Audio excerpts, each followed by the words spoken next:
Hello, guys. Good afternoon to those of you that are here in the Western Hemisphere and Northern Hemisphere. I'm super happy, and right now I'm going live in absolutely every platform out there. So, wherever you are and watching this, just thank you. Thank you for giving yourself the opportunity to take these few minutes to yourself and explore a little bit about the things that happen to us, the things that the way we feel, the things we do, and what's behind it. And so, for those of you that don't know me, I am Dr. Yasmine, and I am known as a healer that is also a neuroscientist. It's been a long road, and you can find me in our community in Facebook, but then in our channel. If you are in YouTube, please subscribe so that you can, find us every time that we come live, Tuesdays and Saturdays. And since last Saturday, just in case you didn't know, I am actually coming live 9:30 a.m. And that's going to be happening every Saturday for healing sessions. We do that a little bit differently than other people. What we do is create a healing group. And so you will choose if you want to be in the receiving end of the healing or the giving portion of it. Super excited, and I hope you can join us. But today, as announced, I wanted to talk about guilt. Why? Because it is something that shows up quite a bit in everybody that I know. It doesn't matter how long you've been doing the work or how conscious or present you are in your human experience. Is pervasive, is sneaky. And so I wanted to deconstruct that a little bit and for you to realize, like, if you are there and how is it that this shows up for you. So the first thing that I wanted to make clear is that guilt is different than shame.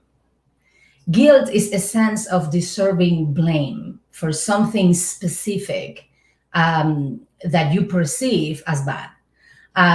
It comes with remorse about the thing that you feel guilty about. Shame, on the other hand, is a sense of general inadequacy about yourself.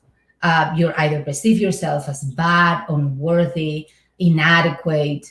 Again, it's all present. If shame is something that you have been experiencing, it is probably something that shows most of the time, like all day long, most of the days of your life. But guilt is something more specific, and like I said, is related to very specific occurrences. And oh my God, it comes in all flavors. Okay. It is actually, in some situations, it is very clear to you, it is very well defined, because it is due to something, an occurrence or something that you have very clear in your mind. And so why do you feel guilty about, and when is it that it comes out for you. But some other times it is so sneaky that you don't realize that you are living in that emotion that is actually very low frequency. This is very dense, and because of that, it makes us feel heavy and unhappy, right? So what are the things, and so that you understand better and I illustrate better what I'm saying, what are the things that we usually could be guilty about? One is mistakes. Anything that you perceive as a mistake that you have made, either in the past or in middle. This is a very far in the past, or very close in time. It doesn't matter. The guilt is actually a very strong emotion. And even if it was in the very far past, like I'm talking about a couple of decades ago, it probably has the same emotional punch to it, and there are triggers for it. Other things that makes us feel guilty is just like offenses, things that you have done that you shouldn't have done given the general rules about it, right? Other one is about hurting somebody or a few bodies. This is very prominent actually with parents, because especially if they has this sense of maybe they're not parenting the best they could, maybe they are not creating the best conditions for their kids or something like that. So that one is very, very common in parenting. And keep in mind, the mistake, the offense, those are things you perceive. None of that is actually holding that quality per se. This is all in our minds, right? In the way we perceive things.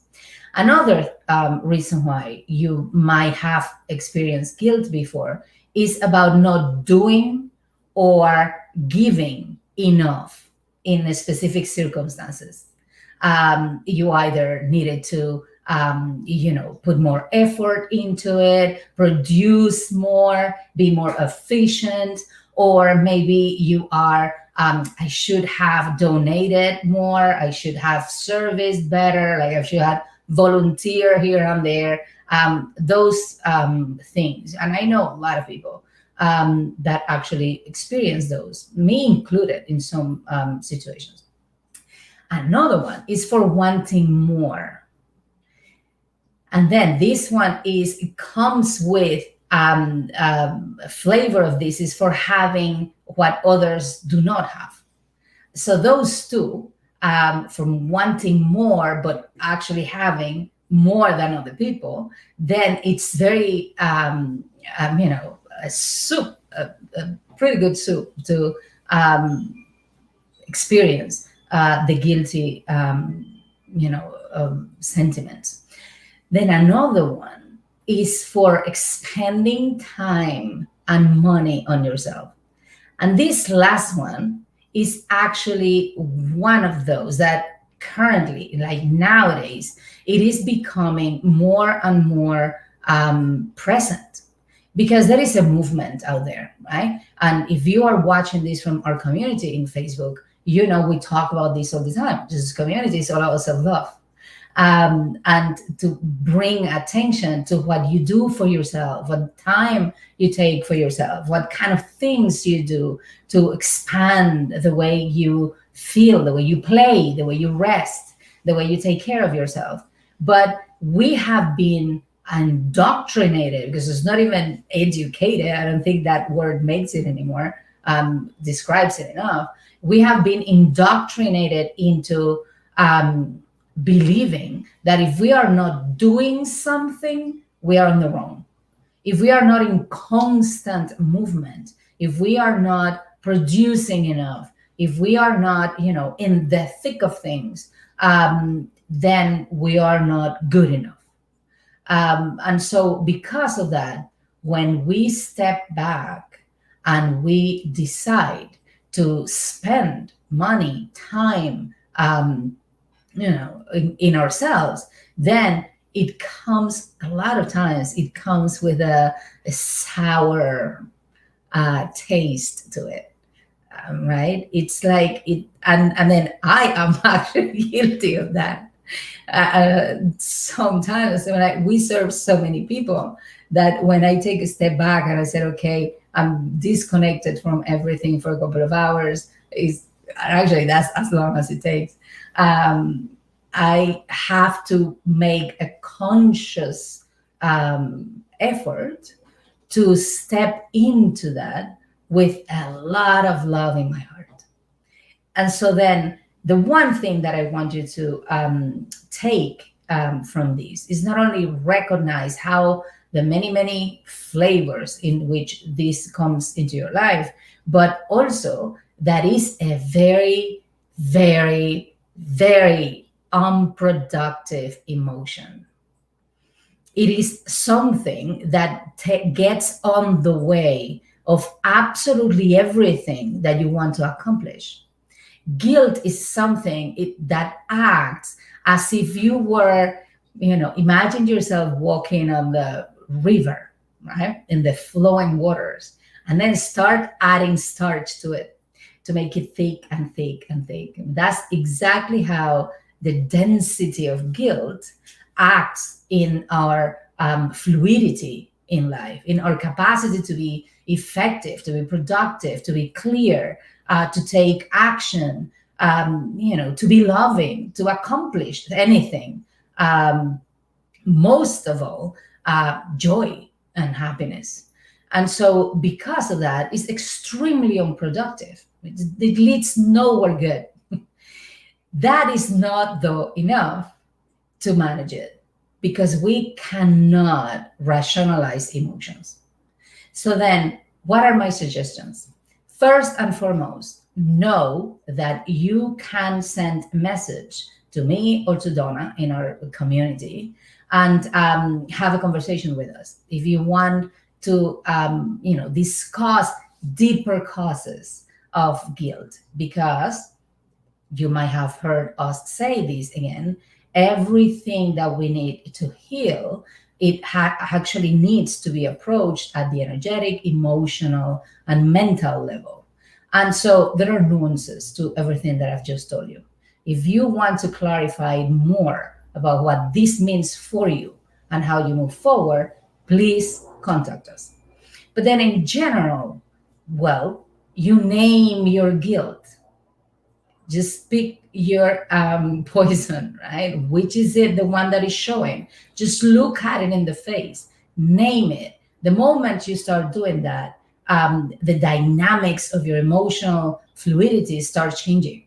So name it. Explore the source. Where is that coming from?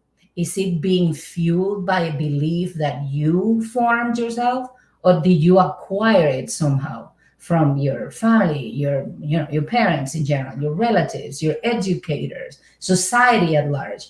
Where is that coming from? Just guilt is usually associated to a belief because, like I said, the sources that we perceive as bad are just that, perceptions. Therefore, they need a belief system. So if you explore what's the source of that belief, then you, again, start bringing light into what's happening with you. But then practice gratitude. And why is that so powerful? Because I've been talking about density of guilt, right? Well, gratitude is actually on the other side of that spectrum. It's a very light vibration. And when you go to it, it doesn't matter what is it that you're being grateful for. Just because you're breathing, just another breath, another day, another dawn, another beautiful opportunity to breathe and live and experience life at large. But you can be grateful for what you have. You can be grateful for what you have accomplished. You can be grateful for the things that went wrong, because those challenges shaped you the way you are. You grew from them. Whatever it is, be grateful. And that will pull you into the light spectrum of vibrations and will allow you to balance the guilt thing. Both vibrations can coexist in you. So go for the bigger one. Then practice self-compassion. Understand that we're humans, and that's beautiful. That is beautiful. Just embrace your humanity, the condition. Just give yourself a break and love the heck out of your human, right? That could be the biggest, advice that I could give you today. So leave the comments. Do you have any questions about this? Do you have any kind of opinion of anything? Just let us know. And if you do need that consultation, please send me a message, okay? So then see you Saturday for the healing session. Have a beautiful rest of the week.